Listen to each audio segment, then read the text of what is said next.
వాగ్దానం ఇచ్చిన దేవుడు నమ్మదగినవాడు, నిన్ను విడువడు, ఎడబాయడు. అందరికీ ప్రైజ్ ది లార్డ్ అండి. బాగున్నారా? ఈ ఉదయకాల సమయంలో అందరికీ ప్రత్యేకమైన శుభములు తెలియచేస్తూ ఉన్నాను. దేవుడు మిమ్మల్ని మీ కుటుంబాలను దీవించి సకల సమృద్ధి చేత ఆశీర్వదించును గాక. ఆమేన్. చాలా సంతోషం అండి. ప్రతి ఉదయం వేగిరాన లేచి చక్కగా మనమందరం సమకూర్చబడి దేవుని మాటలు ధ్యానించడం ద్వారా ఒక నూతనమైన కృపను ప్రతిరోజు మనం అనుభవిస్తూ ఉన్నాం కదండి. దేవుని మాటల ద్వారా ఎంతో మనం బలపరచబడుతున్నాం. మరి ఈ ఉదయకాల సమయంలో కూడా మనం అందరం కలిసి దేవుని మాటలు ధ్యానిస్తూ ముందుకు సాగుదాం.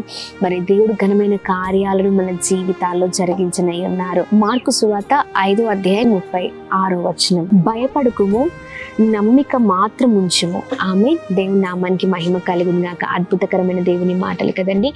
భయపడక నమ్మిక మాత్రమే ఉంచమని దేవుడు మాట్లాడుతూ ఉన్నారు. ఏ విషయంలో ఉదయకాల సమయంలో మీరు బాధపడుతున్నారో లేకపోతే భయపడుతూ ఉన్నారో, చాలా విధమైన పోరాటాల మధ్యలో ఉన్నారో, మరి దేవుడు మిమ్మల్ని చూసి ఉన్నారు కనుకనే మరి చక్కనైన రీతిలో భయపడొద్దు అని మాట్లాడుతున్నారు. నమ్మిక మాత్రమే ఉంచండి. బిడ్డల పరిస్థితి బాగాలేదని, లేకపోతే కుటుంబ పోషణ విషయంలో, ఇంకా చాలా విధమైన మరి పరిస్థితుల్లో ఆరోగ్యం బాగాలేదని, ఏమైపోతామో అని భయపడుతున్నారా? భయపడద్దు, నమ్మిక మాత్రమే ఉంచండి. ఎందుకంటే దేవుడు అద్భుతమైన రీతిలో మిమ్మల్ని స్వస్థపరచనై ఉన్నారు, మిమ్మల్ని బాగు చేయబోతూ ఉన్నారు. మీ పరిస్థితులన్నింటినీ కూడా దేవుడు తారుమారు చేయబోతూ ఉన్నారు.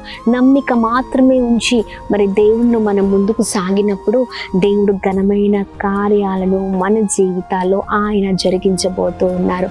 ఉదయకాల సమయంలో లేచి గంతులు వేసి సంతోషించండి, ప్రభునామాన్ని మహిమపరచండి. ఏ పరిస్థితిలో ఉన్నా భయపడక పరిస్థితులను ఎదుర్కొందాం. భయపడద్దు, ఎందుకంటే నమ్మకమైన దేవుడు మనకు సహాయం చేయడానికి ఆయన సిద్ధంగా ఉన్నారు. అందుకని నమ్మిక మాత్రమే ఉంచండి.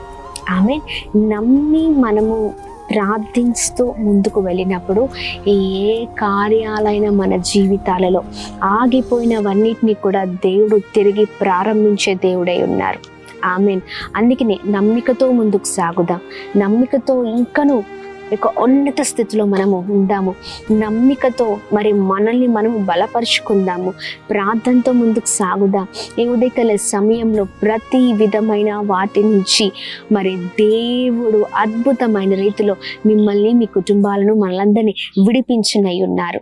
ఆమేన్. కోర్ట్ కేసెస్ విషయంలో, లేకపోతే ఆర్థిక ఇబ్బందుల మధ్యలో, వివాహం లేక, గర్భఫలము లేక, ఉద్యోగాలు లేక, ప్రతి విషయాలలో మరి బాధపడుతున్నారేమో. అనారోగ్యం చాలా సంవత్సరాల నుంచి అనారోగ్యం, కానీ భయపడక నమ్మిక ఉంచండి. దేవుడు ఘనమైన కార్యాలు జరిగించబోతున్నారు. Praise the lord. ఈ ఉదయకాల సమయంలో మరి దేవుడు ఇచ్చిన ఈ అద్భుతమైన వాగ్దానాన్ని ఎత్తిపట్టి ప్రార్థన చేద్దాం. దేవుడు ఈ వాగ్దానాన్ని మనందరి జీవితాల్లో నెరవేర్చును గాక. ఆమె. ప్రార్థిద్దామా? ప్రార్థన. అద్భుతమైన దేవుడవయ్య, చక్కని రీతిలో ఉదయకాల సమయంలో శ్రేష్టకరమైన మీ మాటల ద్వారా మమ్మల్ని బలపరుస్తున్నందుకు స్తోత్రం. నమ్మిక మాత్రమే ఉంచమంటున్నావు, భయపడద్దు అంటున్నావు. మా ప్రియులందరూ మీ చేతులకు అప్పగిస్తున్నాం. ఈ వాగ్దానముతో ఉదయకాల సమయంలో వారందరూ బలపరచబడుతురు కాక, గొప్ప వారకుదురు కాక, గొప్ప స్థితిలో ఉందరు కాక, అనేక విషయాల్లో కృప చూపించండి, బాగు చేయండి, నడిపించండి, స్థిరపరచండి.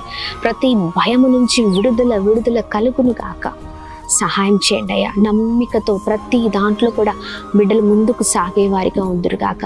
ప్రతి భయాందోళన నుంచి విడుదల చేయండి, అద్భుతం జరిగించండి, నడిపించండి, బాగు చేయండి, స్వస్థత పరచండి.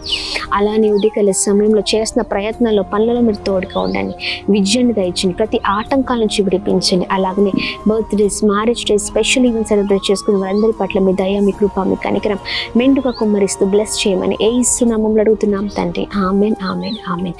Praise the Lord. God bless you. దేవుడు మిమ్మల్ని, మీ కుటుంబాన్ని దీవించి ఆశీర్వదించును గాక. ఆమెన్.